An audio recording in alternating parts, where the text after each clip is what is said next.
hi there, and welcome back. Welcome back to Thinking Out Loud with Rue. I am very excited about today's topic. So, today we're specifically talking about 8 types of boundaries that you and I need to set. Because one thing about relationships is that sometimes we're going to encounter different types of people. People who are probably givers, or people who are takers, or people who are both. And in order for us to be able to not feel drained and not feel like our cup is on empty, we need to be able to set rules of engaging. We need to be able to set ways of engaging that are not going to leave us feeling depleted. So tune in and watch this entire video to find out what those 8 types of boundaries are.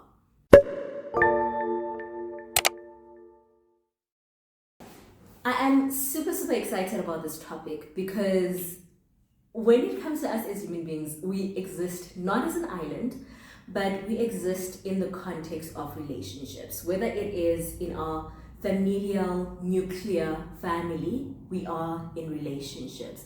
Or it is at work, we are in relationships. Or it is within friendships, we are in relationships.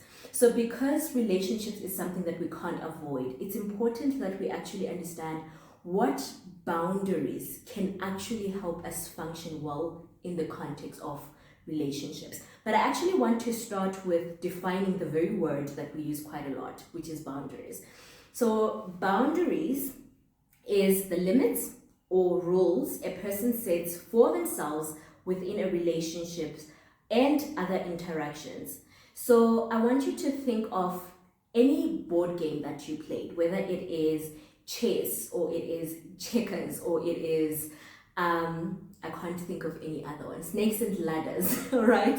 So all these board games that we play, even 30 seconds, there's always rules to the game itself, and these rules are set to help teams or individual players know exactly how they are to interact in order for them to get to a point of winning. So think about it: if you know the rules, but the other person doesn't know the rules, it can be quite frustrating, isn't it? Because it means that you're going to feel cheated. It means that the game itself is going to feel chaotic, and it's going to feel like, what is the point of even playing if I'm not going to be able to win this game fairly, or if this other person that I'm playing with is cheating the whole entire time? So the rules are there for a reason, and they're there to be able to keep the game itself fun and to be able to work towards winning in a fair way. But if we think of rules not being there, it means that the game itself is going to be chaotic and it's going to be not so nice to be playing. Because at the end of the day, for the game to have a winner in the end, it means that both parties need to be following the rules in order for it to mean anything. So the same thing applies to boundaries within relationships. In order for a relationship to be healthy, we need to know what are the rules of engagement within the context of this relationship, in order for me to not feel like I keep on pouring and pouring, but at the end of the day I feel depleted, or at the end of the day I feel like I'm the only person who's respectful, but the other person does not share a mutual respect, or I feel like I'm the only person who cares about whatever boundaries that you set, but the other person doesn't. So in order for a relationship to be healthy, we need to be able to look at what the boundaries are within the relationship. So of course, when it comes to boundaries, there are purpose or why we set boundaries. And the first reason why boundaries are there, it's because we want to feel protected within the context of a relationship.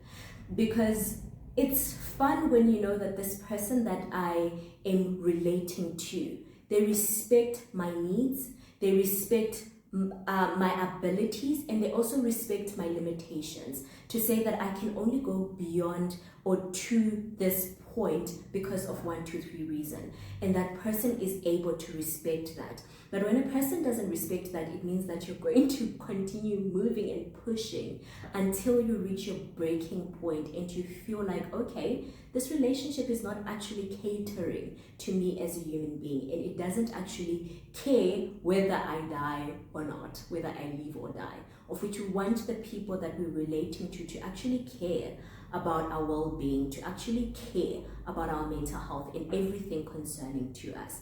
And the second reason why boundaries matter is because they also help us to maintain a sense of self, and they protect our privacy, and they ensure that our preferences are also met, our expectations are respected. So that's why boundaries are there.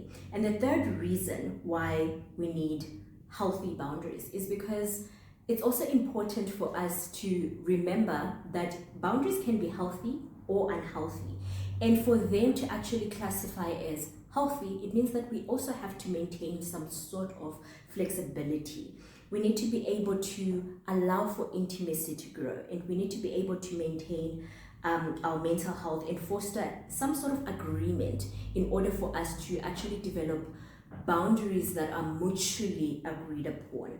And it's important that when it comes to boundaries, that we always communicate them very clearly and also communicate them respectfully. Because I do think that one thing about boundaries is that if you're not flexible, if you're not clear, and if you have all these expectations in your mind, but you haven't communicated it out loud, people are going to break your boundaries, but they're not going to know what they did to make you upset or what they did to make you pull away.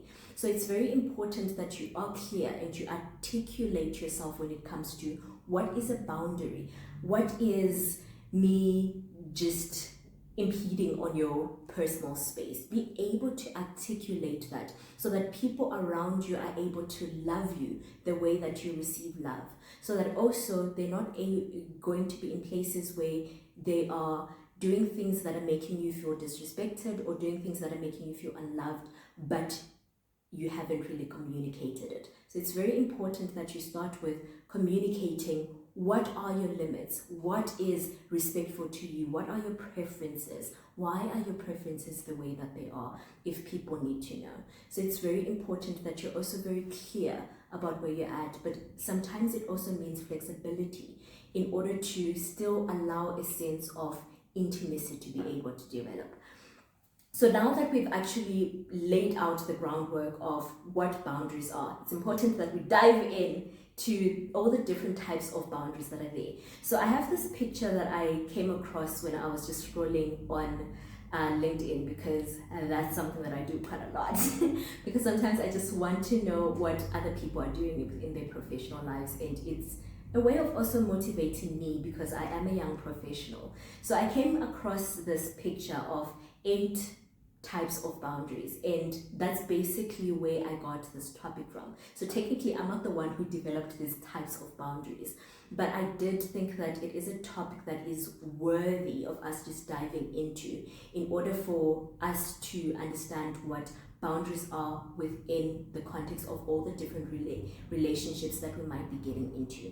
So the first one that I wrote here, well, that the picture mentioned, is physical boundaries. So when it comes to physical boundaries, you're just looking at how can people around me be able to respect my personal space, and what physical touch am I actually comfortable with, right?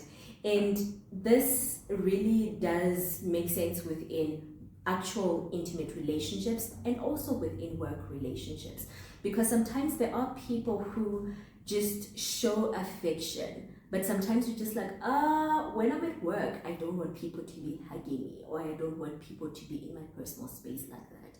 And it's important that you're actually able to communicate that, because sometimes people are different and they are raised in different spaces. So it's very important that whether in relationships or in workspaces, that you communicate if someone is impeding on your personal space or is making you uncomfortable or is being extra touchy and you're not okay with that.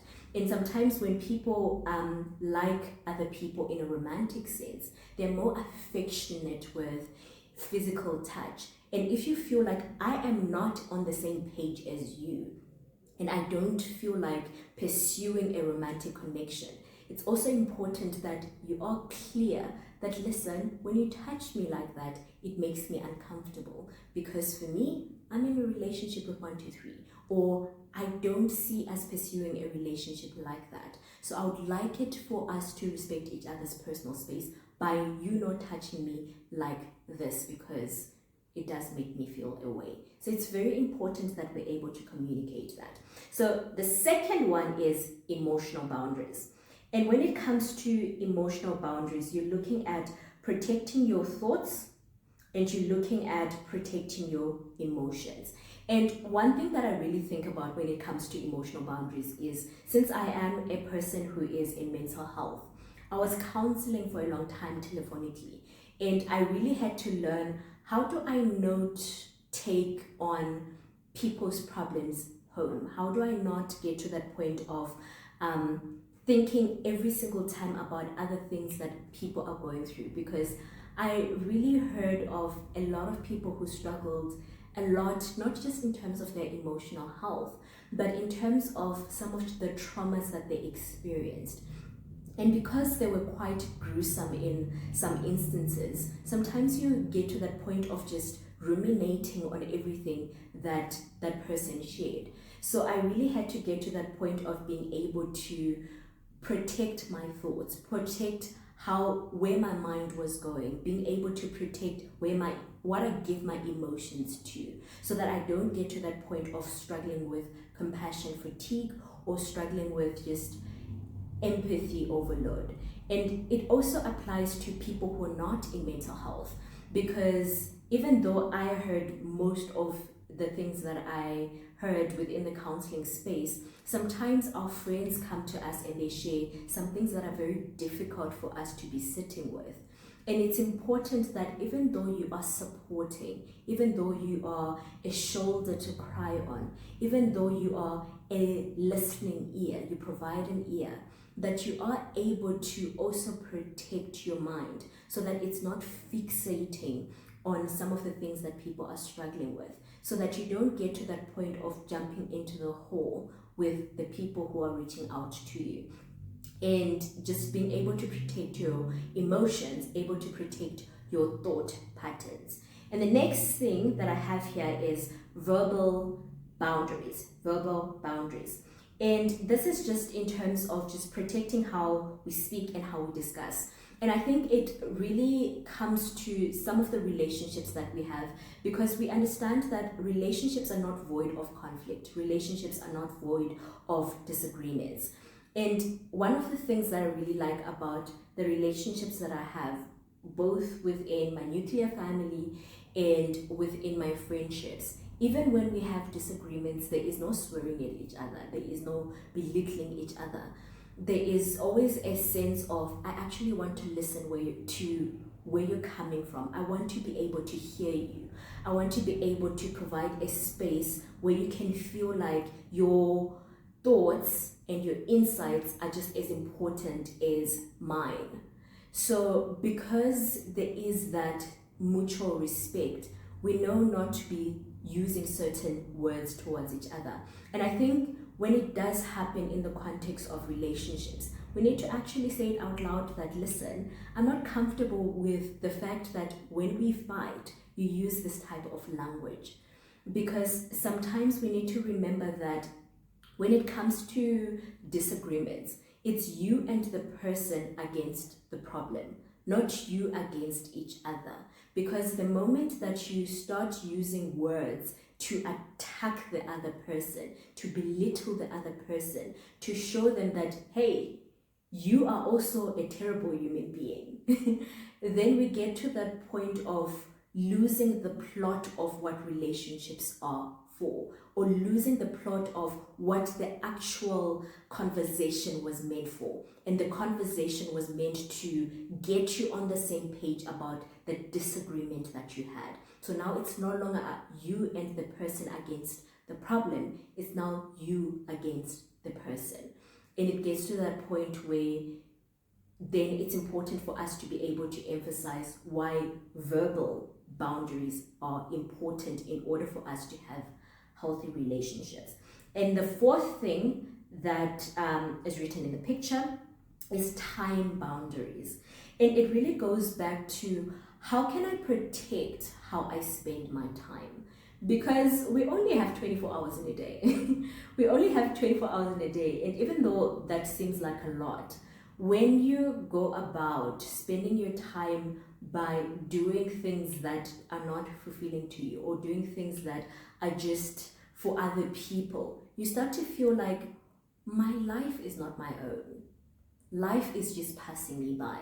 Because sometimes we do want a moment to slow down, to sit and to smell the roses, to sit and to just be, to sit and to just rest. So in order for us to be great custodians of our time, we need to be able to look at, where am I spending my time? Where am I overspending my time? Am I overcommitting myself? And for me, I really noticed that I struggle a lot with resting. It's an actual problem that I have, that I don't give myself time to rest. And it's because you're just like, oh, I need to clean this. I need to make sure that this is tidied up. I need to make sure that this is done. And before you know it, you spent the whole entire day standing and your body is aching. So just going back and looking at, how can I better be a custodian of my time? How can I better take care of myself, but at the same time make sure that some of the responsibilities that I have are met? But it goes back to looking at it genuinely and just honestly with yourself. And the next thing that I have here is work boundaries. And of course, when it comes to work, sometimes we really want to climb the corporate ladder.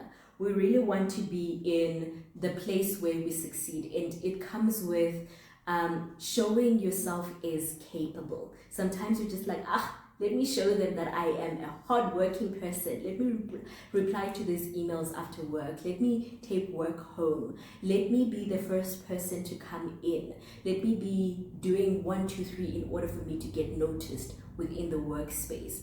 But really, after a while, you're like, damn, how did I get here? How did I get to a place where instead of working 8 to 5, I'm now working from 7 until 9 or 10. And it's because we didn't have actual boundaries going into the workspace. So it's important that you actually lay it out. What is important to you? Is it important that you don't work weekends? Negotiate that even at the beginning of working, and make clear boundaries to say that, listen, we did negotiate this in the beginning. Unfortunately, I can't work weekends. I know how important this is. How about I deal with it before the weekend, or I deal with it as soon as I get into the office? Be clear about what your boundaries are, because unfortunately, if you're not clear, people are always going to ask you to do more. And because you know yourself and you know that you want to get higher and higher within the corporate ladder, it's important that you start saying yes to certain things, because you're just like, why not? I want to be able to be recognized. But the more you do that, the more you betray yourself and your boundaries, the more people are going to be expecting you to be giving the same way that you did in the beginning. Meaning that if you started responding to emails after work, they're going to be expecting you to continue doing that. If you started giving you some time during the weekend, they're going to be asking you over the weekend, where is this report? I just want to quickly look at it. So it's important that you are clear from the beginning. Don't be the person to break your own boundaries, because people are always going to push to see what more can I get from this person? Because at the end of the day, you are a resource and people are always going to want to benefit from you. And the fifth thing that I have here is work boundaries. Oh, sorry, we did work boundaries already. So spiritual boundaries, right? So spiritual boundaries are there to protect your values and your beliefs.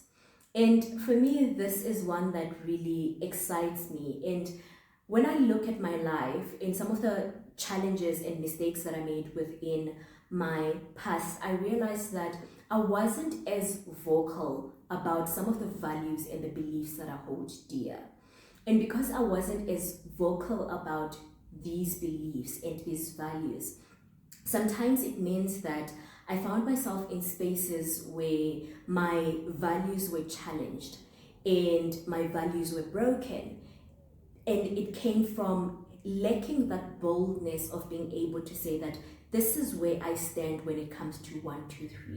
And it's important that within conversations that we have with ourselves, we actually outline what are my belief systems, what are the values that I have, whether it's I'm a Christian, I don't believe in, just for a random example, sex before marriage, or I'm a person who knows that my family struggles with drinking, even though the Bible doesn't explicitly say that, listen, don't drink, but it says that, okay, don't overdrink, don't be drunkards. There are a lot of verses that say that.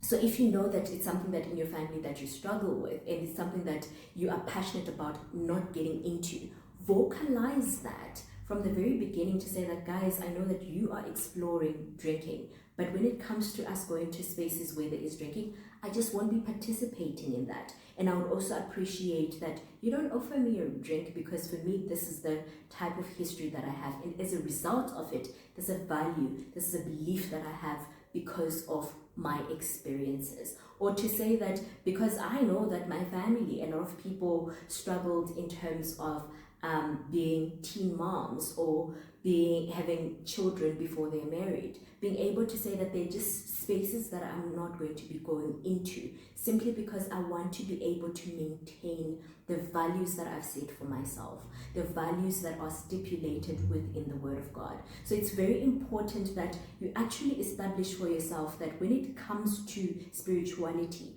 where do I stand? What is the main values that I stand on, so that you are able to communicate it loud and clearly. And if you see that this person is just trying to make me break my values, you're able to run. You're able to run before it even gets to that point. And the sixth thing that is on the picture is financial boundaries. And of course, when it comes to financial boundaries, how can we not mention black takes? How can we not mention black takes? Because I do think that when you get to a certain level, when it comes to just being a young professional, sometimes when people are seeing you do well, they're saying you're starting to dress a little bit differently, the car has been bought, you've moved out, they start to expect some financial gain from you.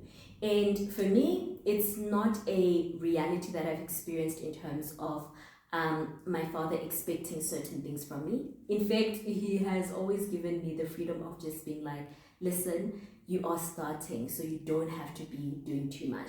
But I do find that sometimes with my extended family, they do have expectations to say that, listen, can you just buy my kid a laptop, or can you help me with this trip? Can you help me come to South Africa? Can you pay for me with 1, 2, 3? So there is that expectation that because you're doing well, you have to lift people from back home. You have to be helping people to get to the level that you're currently at. And I do think that sometimes because you're still building, it's not always possible. So because of that, it's important that you are clear about what your financial boundaries are when it comes to helping people and not helping people. So that you are clear about what you can and can't do financially. And when it comes to black tax, where there is an expectation for you to be helping your siblings or helping your parents, it's important that you're also clear about your financial goals, or also clear about the actual money that you're getting and what you're able to provide to people. Because at the end of the day, if you're not clear about some of those things, people are always going to have expectations of what you earn and expectations of what you're able to do. And unfortunately, I don't know why, but when it comes to some of the estimations of your salary that people have, it's always higher than it actually is. Always higher. So sometimes you might need to give people a reality check to say that these are my financial demands, my financial obligations each month. And this is what I actually earn. So based on these two things, I'm only able to support to this extent. And stick to it. When you create a boundary, stick to it.